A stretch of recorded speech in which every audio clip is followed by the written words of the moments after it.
everybody, and welcome to the Finding the Magic podcast, where we talk about structured intuition, creativity and magic as discussed in my book Getting into the Flow, and we learn from my guest stories.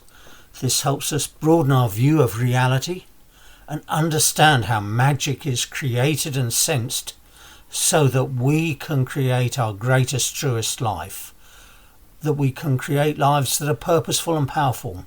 And we can do that from an inspired and joyful place. I'm Vincent, your host. Let's get into it. And welcome to episode 2. In this episode, I'm going to talk about a really big question. What is reality? Now look, a skeptic might say that if you can touch it and hear it and smell it and see it and taste it, then it's real. Everything we can sense is real, and if we can't sense it, it's not real. And that's kind of an interesting point of view. And it's interesting because a skeptic like that might consider the earth to be flat, the earth to be stationary, and the sun and the moon go around the earth. It seems pretty obvious, doesn't it? Most of us accept that the earth is round, and that it's moving in an orbit around the sun, and that the moon orbits the earth because science tells us. Using only what we can see and touch and hear and smell and taste, and adding a little imagination, scientists from the earliest times, going back to the ancient Greeks and before, way before Copernicus and Galileo, scientists from those times have suggested these alternative explanations from what we see. An alternative to the flat earth, and an alternative that explains the cosmos better. And that's interesting. It takes sensing plus imagination to understand that the earth is round and that it's moving around the sun. And so it is with magic. At first sight, what shows up in our lives are simply random coincidences that lead nowhere. But if you bring in a modicum of imagination, a pattern emerges that goes beyond randomness. And this is our human genius, the ability to discern patterns and meaning from complex observations. My story of how my Uluru trip came about, as told in my book, is a perfect example of finding the hidden order in a series of apparently random incidents. Another one came from left field. I was having lunch with a friend last week, and she told of an incident where she followed a strong intuitive calling, a calling to go back and just check on her house.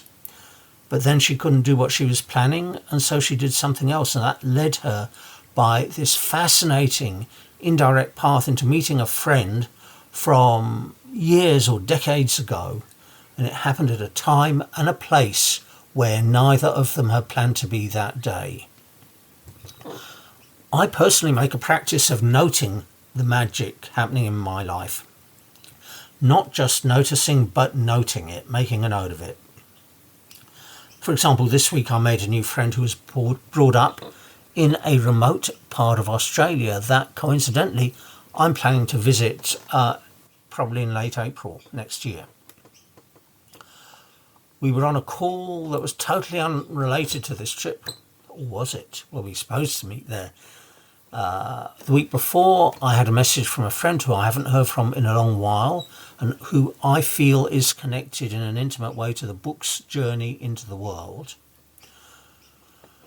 To sharpen our senses, then we have to observe what's happening in our lives.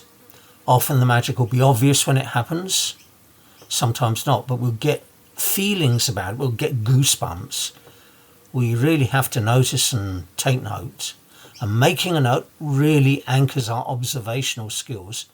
And it's so easy these days to pull out your phone and type a few words or just record something. I wrote this on a beautiful sunny day in Melbourne. My vegetables are growing high from the sun and recent rain, and even going to seed, some of them. And I look at them in awe. I can hear the kids in the school down the road, and I can hear them having fun. The breeze brings gentle warmth to my skin, and the birds outside are, or at least they were, singing bananas in pyjamas. I kid you not. And it just feels magical. And this is what magic is. It's like this subtle layer of reality that overlays the physical world. And we can so easily overlook it and miss it. But when we stop and allow our senses the space to sense, well, then we can't miss it.